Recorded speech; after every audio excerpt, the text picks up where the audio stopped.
आज तक कई सारे एनिमेटेड प्रोग्राम्स देखे होंगे और अभी भी कई एनिमेटेड मूवीज देखते होंगे।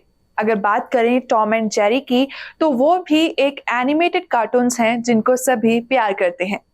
ऐसे ही कई एनिमेटेड शोज जैसे कि स्पॉन्ज बॉब स्क्वेयरऑन्स, कुंग फू पैंडा मूवी और कई ऐसे कार्टून्स और मूवीज जिनको देखना दर्शक पसंद करते हैं। हम आज एनिमेशन और एनिमेटेड कार्टून्स की बात इसलिए कर रहे हैं क्योंकि आज इंटरनेशनल लेवल पर एनिमेशन डे मनाया जाता है। मतलब कि आज इंटरनेशनल एनिमेशन डे है और आज हम आपको बताएंगे कहां से हुई थी इस दिन की शुरुआत और पहले के समय में कैसे बनते थे एनिमेटेड शोज। साल 2002 में associated international film and animation यानी कि असीफा ने एनिमेशन के जन्म का सम्मान करते हुए इंटरनेशनल एनिमेशन डे बनाया, जिसे 28 अक्टूबर 1892 को पेरिस में एमिल रेनॉल्ड के थिएटर ऑप्टिक द्वारा प्रोजेक्टेड मूविंग इमेजेस के पहले सार्वजनिक प्रदर्शन के रूप में मान्यता दी गई थी। असीफा दुनिया भर में इंटरनेशनल एनिमेशन डे समारोहों को कोऑर्डिनेट और प्रचार करने में मदद करता है, जिससे एनिमेशन की कला को दुनिया भर में एनिमेशन के उत्सव में सुर्खियों में लाया जाता है। हाल ही के वर्षों में इस अनूठी घटना को दुनिया के हर महाद्वीप पर 50 से अधिक देशों में मनाया गया है। हर दिन हम विभिन्न मीडिया में एनिमेशन के महत्व और सुंदरता को देखते हैं। यह वेबसाइट थिएटरों में फैलता है, जैसे कि टीवी, प्रचार, संगीत उद्योग, क्रॉस मीडिया, इंटरनेट पर 3D एनिमेशन और विशेष प्रभावों की विशेषता, और सबसे विशेष रूप से यह शॉर्ट्स, मल्टीमीडिया और फीचर फिल्मों के माध्यम से दुनिया भर के स्वतंत्र लेखकों, कलाकारों, छात्रों और बच्चों द्वारा एक कला के रूप में डेवलप और ग्रो होती है।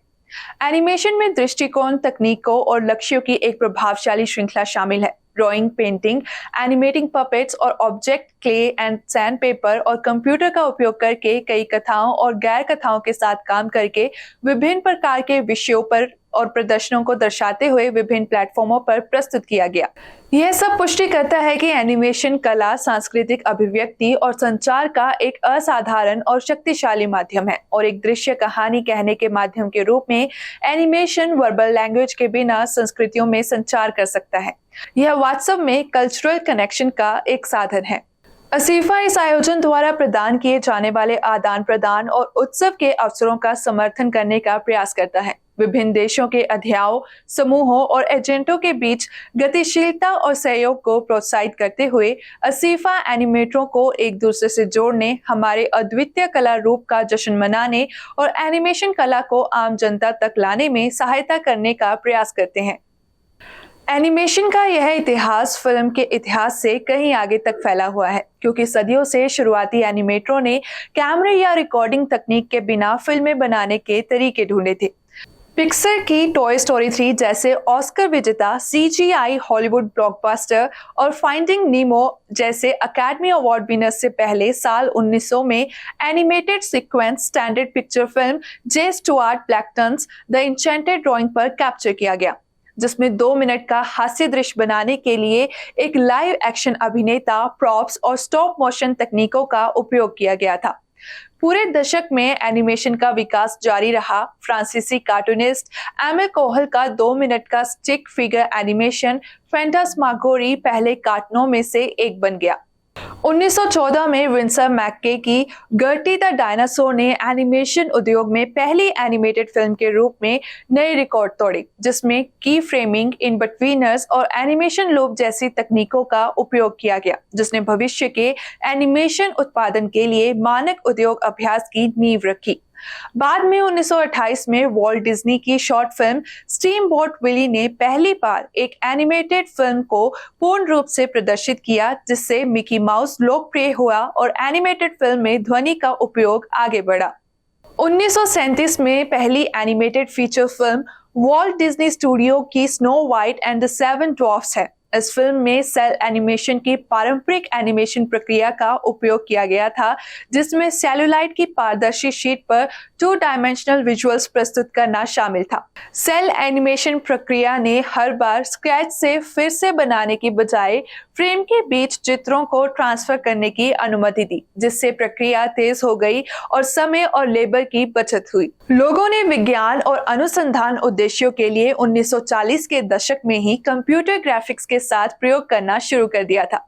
संगीतकार, एनिमेटर और आविष्कारक जॉन व्हिटनी सीनियर ने एक परिवर्तित गैरिसन प्रिडिक्टर से एक कस्टम कंप्यूटर उपकरण बनाया। डिवाइस को स्पेसिफिक तरीकों से नियंत्रित करने के लिए गणित का उपयोग करते हुए उनमें प्रिसाइज लाइंस और शेप्स बनाने की क्षमता थी।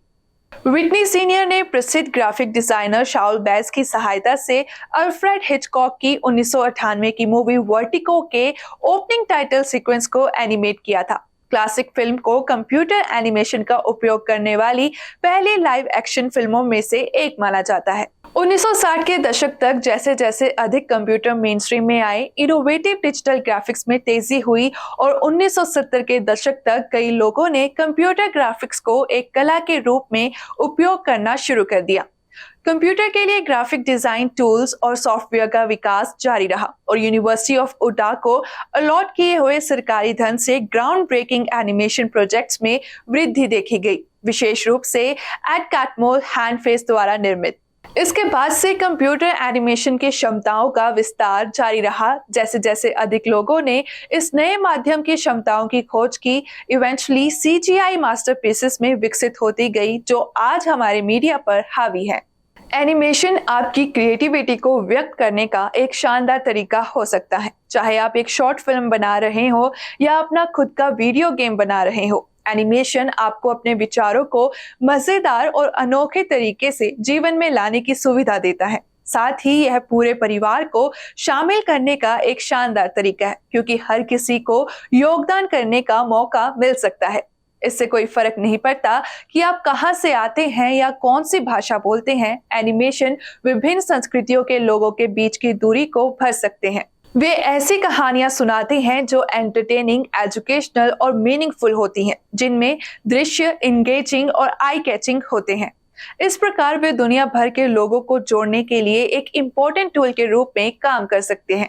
अच्छे एनिमेशन हमारा ध्यान खींच सकते हैं और हमें दूसरी दुनिया में जाने में मदद कर सकते हैं, भले ही कुछ मिनटों के लिए। यह हमें अपने सोफे के आराम को छोड़े बिना नई जगहों और पात्रों का पता लगाने का अवसर देता है।